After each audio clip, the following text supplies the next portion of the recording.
selama saya mengikuti kegiatan pembelajaran kontekstual.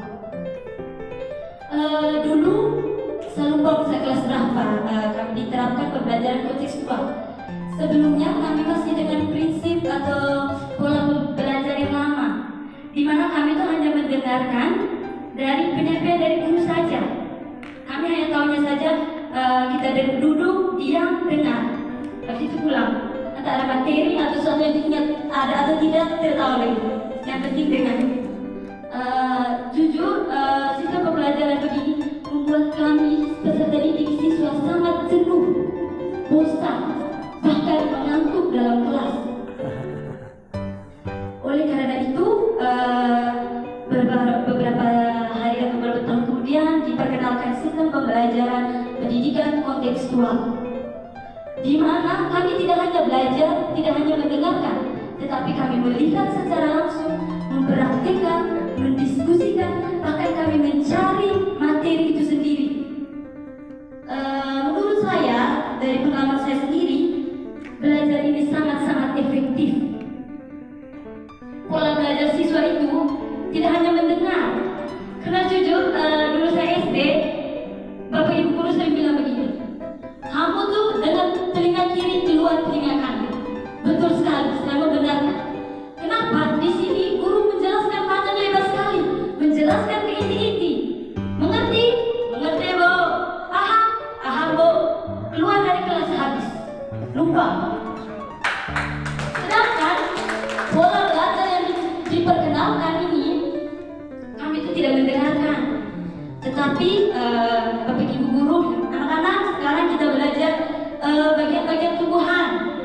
Tidak bilang bagian tumbuhan itu dari daun, pohon, daun itu bentuknya begini, pohon itu begini, akarnya begini. Tidak.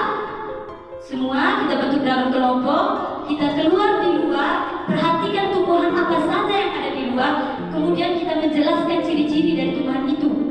Keluarlah rame-rame, berbondong-bondong, terus di taman cabutlah satu tumbuhan, baru kami jelaskan. Oh, akarnya di sini bunganya, batangnya. Otomatis pembelajaran begini kami akan sangat mengerti, kami memahami sekali, kami ingat. Karena misalnya kami jalan pulang sekolah, lihat, oh ini tumbuhan, di sekolah tadi kita belajar tumbuhan ini bagiannya ini. Memori sangat kuat anak. Tetapi kalau hanya mendengarkan, memang benar-benar lupa habis di situ. Jadi selain kami mendengarkan, kami juga ke dalam mendiskusikan. Mungkin ada yang kurang tepat dari hasil diskusi kami, dibenarkan oleh bapak dan ibu guru kami. Selain itu, di sekolah juga kami melakukan kegiatan yang namanya kami sebelum mulai pembelajaran menyanyi dulu ada lagu yang diajarkan BPI, hanya saya lupa selama. Jadi saya ada maskes di kamar bolo yang kami nyanyikan. Setelah itu kami duduk mulai kegiatan pembelajaran. Kemudian tidak lupa pasti sebelum mulai pembelajaran diajarkan dengan doa. Pembelajaran seperti ini membuat kami siswa-siswi itu semangat sekali pergi sekolah. Karena kami tahu, kalau kita tidak di sekolah, kita ketinggalan ini pelajaran ini. Nanti kita tidak ikut kegiatan ini. Selain itu di sana saya beringat BPI pernah mengajarkan kami permainan hadang, kalau salah hadang. Jadi kami berhenti dulu, main dulu, terus saat les mungkin capek atau mengantuk, tapi ibu guru kalau begitu kita berdiri, kita menyanyi dulu bersama-sama. Setelah ini kita mengikuti, kalau oleh SPJOK kami langsung ke lapangan bermain bola.